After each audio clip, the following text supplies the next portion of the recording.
Hello viewers, welcome to my channel readers club with Smita. आज हम Napoleon Hill का book practical step to think and grow rich book का 5 chapter का 5 part पढ़ने जा रहे हैं। अच्छा प्रकृति पर कैसे भारी पड़ता है। बाद की घटनाओं ने इसे सच साबित किया। जब उसका बड़ा भाई कोई चीज चाहता था तो वो फर्श पर लेट जाता था, हवा में अपने पैर उछलता था, उसके लिए रोता था और उसे पा लेता था। जब छोटा बधिर लड़का कोई चीज चाहता था तो वो पैसे कमाने के तरीके की योजना बनाता था, फिर इसे खरीद लेता था। वो अब भी इसी योजना पर चलता है। सचमुच मेरे खुद के बेटे ने मुझे सिखाया है कि बाधाएं सीढ़ियों में बदली जा सकती है, जिन पर चढ़कर इंसान सार्थक लक्ष्य हासिल कर सकता है, बशर्ते उन्हें बाधाओं के रूप में स्वीकार ना किया जाए और बहानों के रूप में उनका इस्तेमाल ना किया जाए। छोटे बधिर लड़के के ग्रेड बढ़ते गए।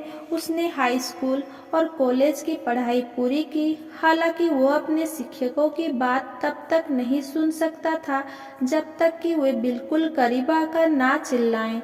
वो बधिर के स्कूल में नहीं गया। हमने उसे साइन लैंग्वेज सीखने की अनुमति नहीं दी। हम ठान चुके थे कि उसे सामान्य जीवन जीना चाहिए और सामान्य बच्चों के साथ रहना चाहिए, और हम इस निर्णय पर अड़िग रहे। हालांकि इसकी वजह से स्कूल के अधिकारियों से हमारी कई गर्मागर्म बहसें हुई।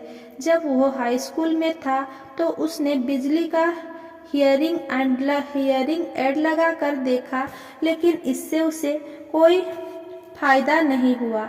इसका कारण हमारे हिसाब से वो था जो हमें तब पता चला था जब उसकी उम्र 6 साल थी।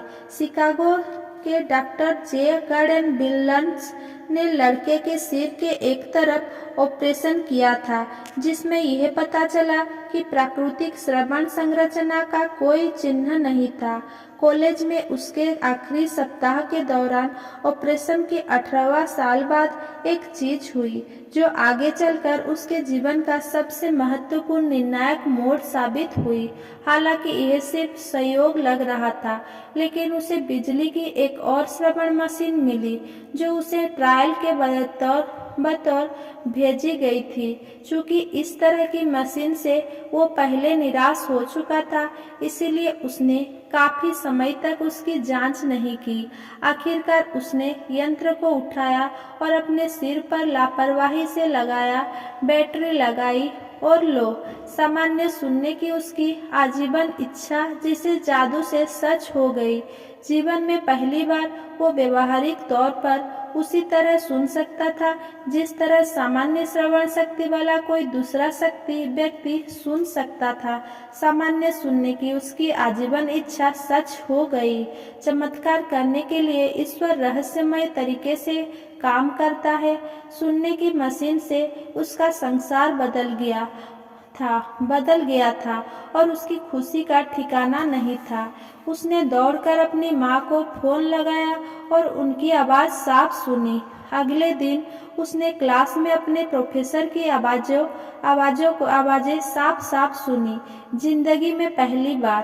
पहले वो उनकी आवाज़ सिर्फ तभी सुन सकता था जब वे करीब से चिल्लाते थे। उनसे बोलती फिल्में देखी। जीवन में पहली बार वो खुलकर दूसरे लोगों के साथ बातचीत कर सकता था, और अब इसमें उनके चिल्लाकर बोलने की जरूरत नहीं रह गई थी। उसका संसार वाकई बदल गया था। हमने प्रकृति की भूल को स्वीकार करने से इनकार कर दिया था और अपनी लगनशील इच्छा से हमने प्रकृति को प्रेरित किया कि यह एकमात्र उपलब्ध व्यवहारिक साधन का इस्तेमाल करके उस भूल को सुधार दे। इच्छा ने लाभ पहुंचाना शुरू कर दिया था, लेकिन विजय अब तक पूरी नहीं हुई थी। लड़के को अब भी अपनी इस बाधा को समतुल्य संपत्ति में बदलने का कोई निश्चय और व्यवहारिक तरीका खोजना था। जो हुआ था उसका महत्व वो पूरी तरह नहीं पहचान पाया, लेकिन सुनने के जादू की खुशी के उन्माद में उसने श्रवण यंत्र के निर्माता को एक पत्र लिखा, जिसमें उसने उत्साह से अपने अनुभव का वर्णन किया। उसके पत्र में कोई खास चीज थी, शायद कोई ऐसी चीज जो पंक्तियों में नहीं बल्कि उनके बीच थी, जिसने कंपनी को प्रेरित किया कि यह उसे न्यूयॉर्क आमंत्रित करे। वहां पहुंचने पर उसे फैक्ट्री में घुमाया गया और जब वो चीफ इंजीनियरिंग से बात कर रहा था और उन्हें बता रहा था कि उसका संसार कैसे बदल गया था, तो अचानक उसके दिमाग में एक अनुमान, एक विचार, एक प्रेरणा, आप इसे चाहे तो कह ले कौंधी, यह विचार का वो आवेग था जिसने उसके कष्ट को एक ऐसी संपत्ति में बदल दिया जिससे आगे आने वाले युगों के हजारों लोगों को पैसे और खुशी दोनों के संदर्भ में लाभ पहुंचा। लगनशील इच्छा से हमने प्रकृति को एकमात्र उपलब्ध व्यवहारिक साधन का इस्तेमाल करके उस भूल को सुधारने के लिए प्रेरित कर दिया था। उस विचार आवेग का सार ये था, उसके दिमाग में यह आया कि अगर वो लोगों को अपने बदले हुए संसार की कहानी बताने का तरीका खोज ले तो वो उन लाखों बधिरों लोगों की मदद कर सकता है जिनके पास श्रवण यंत्र का लाभ नहीं है। वही वो इस निर्णय पर पहुंचा कि वो अपना बचा हुआ जीवन श्रवणहीन लोगों की उपयोगी सेवा में समर्पित कर देगा। उसने पूरे 1 महीने तक गहन शोध किया। उसने श्रवण यंत्र के निर्माता के पूरे मार्केटिंग तंत्र का विश्लेषण किया। उसने पूरे संसार के श्रवण रहित लोगों के साथ संवाद के तरीके इजाद किए ताकि उन्हें अपने बदले हुए संसार के बारे में बता सके। इसके बाद उसने अपनी खोज के आधार पर 2 साल की योजना लिखी।